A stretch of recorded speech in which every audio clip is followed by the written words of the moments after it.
দেখেন আমাদের কিছুদিন আগে যে আমাদের আশিক সাহেব যে অ্যাম্বাসিডার আছিল, উনি কিছু দক্ষ শ্রমিকের কাজ করে গেছে। এটা আমি আমাদের কুয়েতের অ্যাম্বাসিডারকে আমি অত্যন্ত ধন্যবাদ জানাই, যেহেতু উনি চুক্তি করে গেছে 96-তে। কোনো সরকারে এইভাবে আইসা চুক্তি করতে পারেনি। কিছু মেডিকেলে কিছু লোক আনছে, কিছু ভালো ভালো জায়গায় কিছু লোক সেট করছে। তা আমি আমার দেশের সরকারকে আমি বারবার ধন্যবাদ জানাই, কিন্তু এর সাথে সাথে আমাদের প্রবাসীরা যেখানে নির্যাতিত হবে ওইখানেই আমরা প্রতিরোধ করবো ইনশাআল্লাহ। আর আমরা বাংলাদেশ এখানে নয়, প্রবাসে নয়, বাংলাদেশেও যদি কোনো প্রবাসীর ফ্যামিলিরা নির্যাতিত হয়, আমরা আশা করব ওইখানেও আমরা দাঁড়াবো। আমরা বাংলাদেশেও সব প্রবাসীদের জন্য কমিটি নির্ধারণ করব, বাংলাদেশি প্রবাসী ফ্যামিলিদের জন্য। অনেক প্রবাসী জায়গা সম্পত্তি, অনেক প্রবাসী জায়গা সম্পত্তি বিভিন্ন দলের বিভিন্ন লোকে লুটতরাজ করে। আমরা কোনো দলের না, আমি বলবো বিএনপি, আওয়ামী লীগ, বিএনপি, জাতীয় পার্টি, আমরা প্রবাসী কোনো দলের না।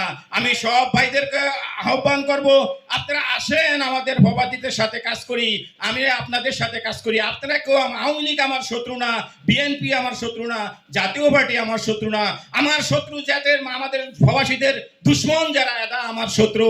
আসেন আমরা একত্রিতভাবে প্রবাসীদের সাথে কাজ করি। আমি আপনাদেরকে অনুরোধ করব, কুয়েতে যারা আছেন সব দল মতে নির্বিশেষে আমাদের প্রবাসীদের সাথে আসেন। আমরা প্রবাসীরা শুধু এখানে নির্যাতিত হই নাই, বাংলাদেশেও নির্যাতিত হই। তা আমরা যখনই একত্রিত হব ইনশাআল্লাহ এখান থেকে আমরা মুক্তি করার মতো চেষ্টা করব, মুক্তি করতে পারবো।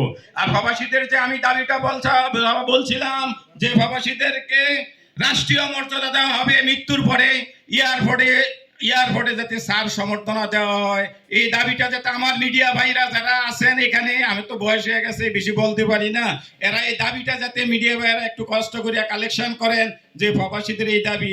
আপনারাও প্রবাসী, আমিও একজন প্রবাসী ভাই হিসাবে আমি আশা করব আমার মিডিয়া ভাইয়েরা এটার একটু সরিয়ে দিবেন। আর আমাদের যেই সরকার আছে, আমি বলবো প্রবাসীদের জন্য যে ব্যাংকে যে আমরা রেভিডেন্স পাঠাই, এখানেও কিন্তু আমাদের সমস্যা হইতেছে।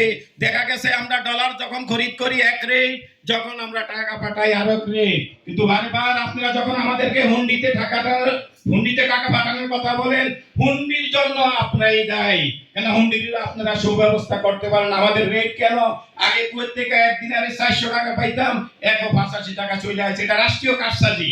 আমি বলবো আমার পররাষ্ট্র মন্ত্রণালয় দেখবেন, আমাদের এই ব্যাপারটা অনেক গুরুত্বপূর্ণ ব্যাপার। প্রবাসী মানুষ বহুত কষ্ট করে পয়সা রুজি করে।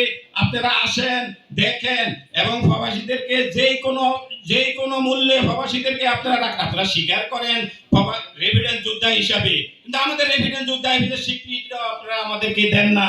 আমি আশা করব আমার এখানে শ্রদ্ধেয় প্রবাস বাংলা মিডিয়ার ওনারা বইলেকে আমাদের এই প্রবাসীদের যেই প্রবাসী যোদ্ধা, আমাদের এই ব্যাপারটা ওনারা উঠাইবেন। এবং আমি সব মিডিয়া এবং সব যারা সামনে আছেন সবাইকে আন্তরিক ধন্যবাদ জানাই। আমার পক্ষ থেকে সালাম আলাইকুম।